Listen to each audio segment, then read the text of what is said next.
नमस्कार, challenge board में आप सभी का स्वागत है। दोस्तों, मैं हूं विकेश कुमार और आज की इस वीडियो में हम लोग बात करेंगे एनसीईआरटी 10th क्लास के प्रश्नावली 3.2 के प्रश्न संख्या 7। दोस्तों, यदि आप इस चैनल पर नए हैं तो एक लाइक कर दीजिएगा। चैनल को सब्सक्राइब करने के साथ साथ बेल आइकन को प्रेस जरूर कर दीजिएगा ताकि आने वाला प्रत्येक वीडियो का नोटिफिकेशन सबसे पहले आप तक पहुँचे। तो आइए अब हम शुरू करते हैं। प्रश्नावली 3.2 के प्रश्न संख्या 7 है। दोस्तों, इस क्वेश्चन में कहा जा रहा है कि समीकरणों x minus Y plus 1 equal to 0 और 3x plus 2y minus 12 equal to 0 का ग्राफ खींचिए। ठीक है, एक्स अक्ष और इन रेखाओं से बने त्रिभुज के शीर्षों के निर्देशांक ज्ञात कीजिए और त्रिभुजाकार पटल को छायांकित कीजिए। ठीक है, इस क्वेश्चन में हमें ये कहा जा रहा है। दोस्तों, इस क्वेश्चन में हमें दो समीकरण दिया गया है। पहला समीकरण है x minus Y plus 1 equal to 0 और दूसरा समीकरण है 3x plus 2y minus 12 equal to 0। ये हमें दो समीकरण दे रखा है। इन दोनों समीकरण से हमें ग्राफ खींचना है। ठीक है, तो आइए हम देखते हैं। एक्सरसाइज 3.2 है और प्रश्न संख्या 7 है। ठीक है, तो इस क्वेश्चन में सबसे पहले लिखेंगे कि दिया गया है तो क्या दिया गया है। तो हमें दो समीकरण दिया गया है। तो पहला समीकरण मेरा है x minus Y plus 1 equal to 0। ठीक है, तो इन समीकरणों को पहले इनकी एक को बराबर की साइड में लाएंगे तो माइनस में हो जाएगा। ठीक है, तो यहाँ पर लिखेंगे x minus Y equal to minus 1। ये मेरा पहला समीकरण हो गया। ठीक है, फिर यहाँ पर लिखेंगे तथा दूसरा समीकरण में दिया गया है कि 3x plus 2y minus 12 equal to 0। ठीक है, तो इसको हम क्या करेंगे, यानी कि माइनस 12 है तो बराबर की साइड में जाएगा तो प्लस में हो जाएगा। तो यहाँ पर लिखेंगे 3x plus 2y equal to 12। ठीक है, ये मेरा समीकरण 2 हो गया। ठीक है, अब इन दोनों समीकरण से हमें ग्राफ की ओर बढ़ना है। ठीक है, तो सबसे पहले हम लिखेंगे ग्राफीय विधि से। ठीक है, तो यहाँ पर लिखेंगे ग्राफीय विधि से। ठीक है, तो ग्राफीय विधि से लिख लिए। उसके बाद में लिखेंगे समीकरण 1 से, यानी कि पहले समीकरण 1 को पहले हल करेंगे तो समीकरण 1 से। ठीक है, तो समीकरण 1 मेरा कितना है, तो समीकरण 1 मेरा यहाँ से देख सकते हैं। समीकरण 1 मेरा है यानी कि x minus Y equal to minus 1। ठीक है, अब दोस्तों क्या करना है हमें कि इस y को, यानी कि माइनस में है तो उस साइड में जाएगा तो क्या होगा, प्लस में हो जाएगा। तो यहाँ पर हो जाएगा x बराबर प्लस में y आ गया और माइनस में 1 है। ठीक है, अब दोस्तों क्या करेंगे, यहाँ पर हम वैल्यू रखेंगे, यानी कि x का वैल्यू जो रखेंगे हम तो वहाँ से y का मान निकल करके आएगा और y का मान रखेंगे तो x का वैल्यू निकल के आएगा। ठीक है, तो हम यहाँ पर रखेंगे y का वैल्यू रखेंगे ताकि हमको x का मान निकल करके आ जाए।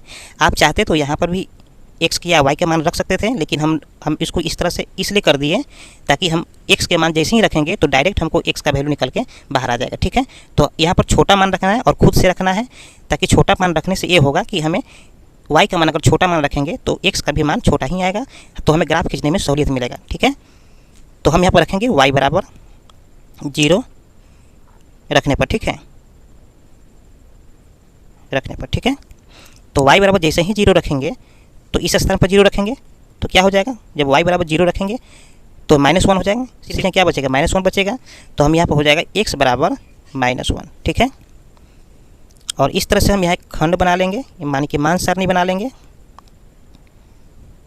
ये मान सारणी बन गया। ठीक है, ये मेरा हो गया x, ये मेरा हो गया y। तो यहाँ पर हमने क्या रखा, y का वैल्यू 0 रखा है तो x का मान कितना निकल कर गया, माइनस 1। ठीक है, चलिए उसी तरह से हम फिर रखेंगे कि y बराबर 1 रखने पर। ठीक है, हमें छोटा मान रखना है इसलिए कि हमको छोटा वैल्यू आए। ठीक है, तो हम फिर यहाँ पर x बराबर कितना आ जाएगा, तो जैसे ही हम y बराबर 1 रखेंगे, ठीक है, तो यह क्या हो जाएगा, यहाँ 1 हो जाएगा तो 1 माइनस 1 यानी कि 0 हो जाएगा। ठीक है, तो x बराबर कितना आ जाएगा, 0 हो जाएगा। ठीक है, जब y बराबर हम 1 रखें तो x का मान कितना आया, 0 आ गया। ठीक है, ये मेरा समीकरण 1 का है, तो यहाँ पर हम लिख देंगे कि x minus Y equal to minus 1। ये मेरा समीकरण 1 है। ठीक है, चलिए अब बात कर लेते हैं समीकरण 2 के साथ। जैसे समीकरण 1 के साथ किए हैं वैसे ही समीकरण 2 के साथ भी करेंगे। ठीक है, तो यहाँ पर लिखेंगे समीकरण 2 से। ठीक है, समीकरण 2 से लिखेंगे तो समीकरण 2 के मेरा समीकरण कितना है, 3x plus 2y equal to 12। ठीक है, ये मेरा समीकरण 2 का है। ठीक है, चलिए अब ध्यान ये देना है कि 2y जो है प्लस में है तो बराबर की साइड में भेजेंगे तो माइनस में आ जाएगा। ठीक है, तो यहाँ पर क्या हो जाएगा, 3x बराबर 12 माइनस 2y, ठीक है। अब दोस्तों क्या करना है कि 3y जो है दोनों का संबंध गुना से है, तो बराबर की साइड में आएगा तो क्या हो जाएगा, भाग में हो जाएगा, ठीक है। तो यहाँ से हमको x का वैल्यू निकालना है, तो यहाँ पर लिखेंगे x बराबर 12 माइनस 2y बट्टा में हो जाएगा 3, ठीक है। हम ऐसा इसलिए किए हैं ताकि हम वहाँ पर y का वैल्यू रखें, तो जोड़ घटाव और भाग करने के बाद में हमें यहाँ पर x का मान तुरंत निकल करके आ जाएगा, हमको इधर उधर करने की ज़रूरत नहीं पड़ेगा, ठीक है।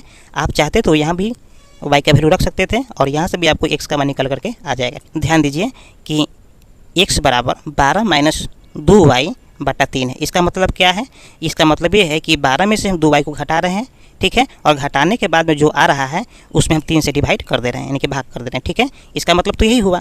चलिए अब ये देखना है कि हम y के मान अगर 0 रखेंगे, ठीक है, y के मान 0 रखेंगे तो यहाँ पर लिखेंगे कि y बराबर 0 रखने पर, ठीक है।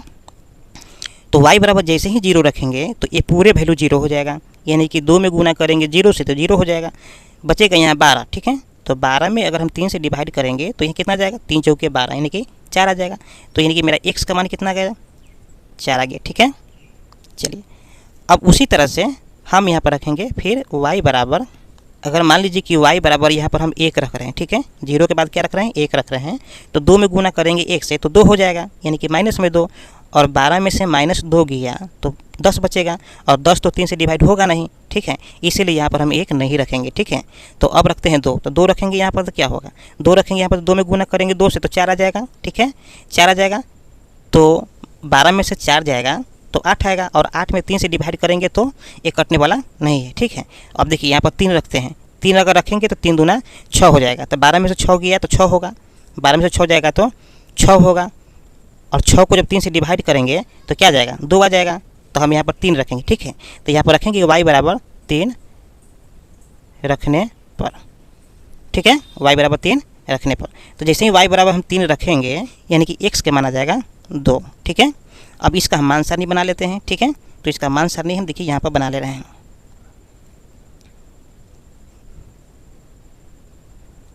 ये मेरा हो गया x, ये मेरा हो गया y, ठीक है।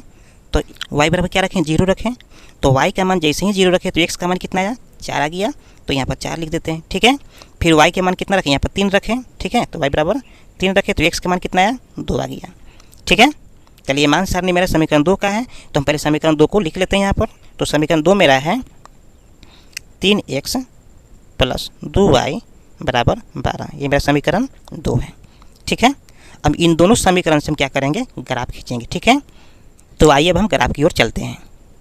दोस्तों ये है मेरा ग्राफ पेपर, ठीक है, और हम पहले इस ग्राफ पेपर पर क्या करेंगे, अक्ष को खींच लेंगे, ठीक है, यानी कि x अक्ष और y अक्ष को खींच लेंगे, ठीक है।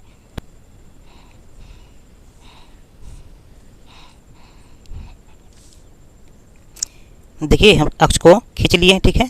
ये मेरा हो जाता है कितना, x अक्ष हो जाता है, ठीक है, और इस साइड मेरा आ जाएगा y अक्ष, ठीक है, और यहाँ पर हो जाएगा माइनस x अक्ष, और यहाँ पर हो जाएगा माइनस y अक्ष, ठीक है, क्लियर है। और ये दोस्तों मेरा मान सारणी है, इसको मैंने पहले से इसको अलग से लिख रखा है ताकि हमें ग्राफ खींचने में कोई कठिनाई ना हो, ठीक है। तो आप देख पा रहे हैं कि ये मेरा x का हायर वैल्यू कितना है, माइनस में 1 है, और y का हायर वैल्यू 1 है, ठीक है, यानी कि y का हायर वैल्यू कितना है, 1 है, ठीक है। चलिए अब समीकरण 2 में x का सबसे हायर वैल्यू 4 है और y का हायर वैल्यू 3 है, ठीक है। तो आप देख पा रहे हैं यहाँ पर कि ज़्यादा बड़ा संख्या नहीं है, तो हम यहाँ पर जो आंकड़ा लेंगे, ठीक है, हम 2 4 6 का नहीं लेंगे, हम यहाँ पर सीधे 1 2 3 लेंगे, ठीक है।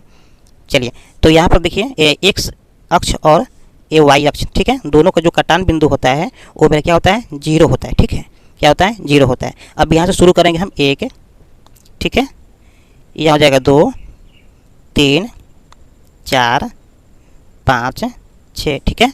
उसी तरह से हम इस साइड में भी जाएंगे, यानी कि 1 2 3 4 5 6 7, ठीक है।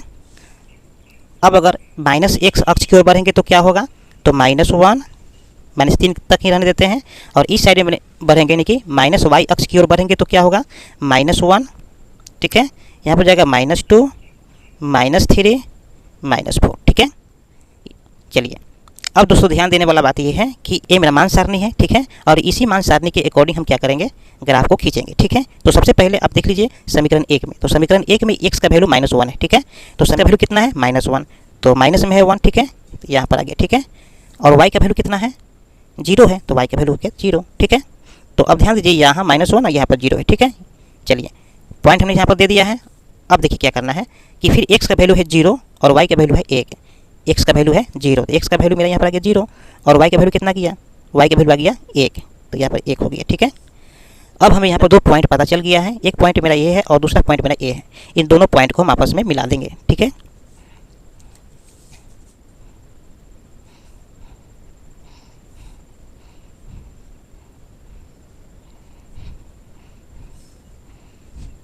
दोनों पॉइंट को हमने आपस में मिला दिया है, ठीक है, इस तरह से। अब दोस्तों क्या करना है कि इसके पॉइंट को भी लिख लेना है, ठीक है। तो इसके पॉइंट को हम कैसे लिखेंगे, तो इसको पॉइंट को पहले हम यहाँ पर लिखेंगे, यानी कि x का वैल्यू कितना है -1, तो -1 और y का वैल्यू कितना है 0 है, ठीक है। अब इसके पॉइंट को लिखेंगे तो क्या हो जाएगा, तो इसके पॉइंट को लिखेंगे तो यहाँ पर x का वैल्यू कितना है, x का वैल्यू है 0 और y का वैल्यू कितना है, तो y का वैल्यू यहाँ पर 1 है, तो 1 कर दिए, ठीक है। अब दोस्तों ध्यान ये देना है कि इस समीकरण जो मेरा है समीकरण 1 है, तो x minus Y equal to -1, ठीक है, ये मेरा समीकरण 1 था, ठीक है। चलिए अब देखिए ध्यान क्या देना है, अब ध्यान देंगे समीकरण 2 के लिए, ठीक है। तो समीकरण 2 में x का वैल्यू कितना था, 4 था। समीकरण 2 में x का वैल्यू कितना था, 4 था, तो x का वैल्यू मेरा यहाँ 4 आ गया, ठीक है। अब देखिए y का वैल्यू कितना था, 0 था, तो y का वैल्यू 0 आ गया, ठीक है। तो 4 और 0 इसको ध्यान में रखना है। चलिए अब फिर x का वैल्यू कितना है, 2 है, यानी कि x का वैल्यू कितना है, 2 है, तो x का वैल्यू फिर मेरा यहाँ पर 2 आ गया। और y का वैल्यू कितना आ गया, तो y का वैल्यू आ गया 3, ठीक है। y का वैल्यू कितना है, 3 है, तो 3 मेरा यहाँ पर आ गया, ठीक है। तो 2 और 3, ठीक है, तो यहाँ पर ध्यान दीजिए यहाँ पर आ रहा है, ठीक है। 3 इस साइड से आ गया यहाँ पर और 2 जो है इस साइड से जाएगा यहाँ पर, ठीक है। दोनों का टाइम भी तो यहाँ पर है और एक पॉइंट मेरा यहाँ पर, ठीक है। तो ये दोनों पॉइंट को हम आपस में मिला देंगे, ठीक है।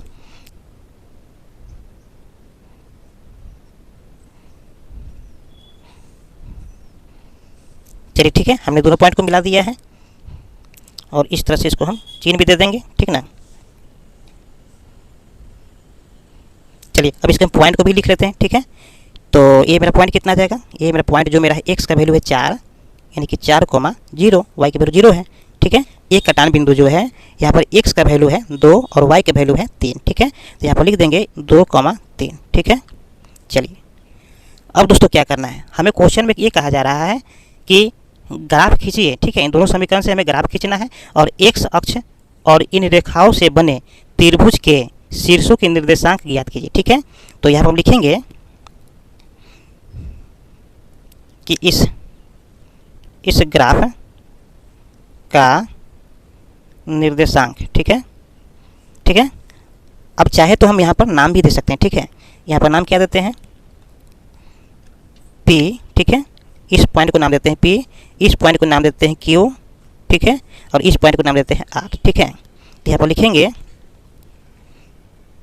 P 4,0, ठीक है। Q का क्या हो जाएगा 2,3 और R का क्या हो जाएगा, तो R का हो जाएगा यहाँ -1,0, -1,0, ठीक है। चलिए अब हमको क्या करना था कि इससे जो इस ग्राफ से जो हमें एक त्रिभुज निकल करके आ रहा है, इस त्रिभुज को हमें छायांकित करना है, ठीक है। इस त्रिभुज को क्या करना है, छायांकित करना है।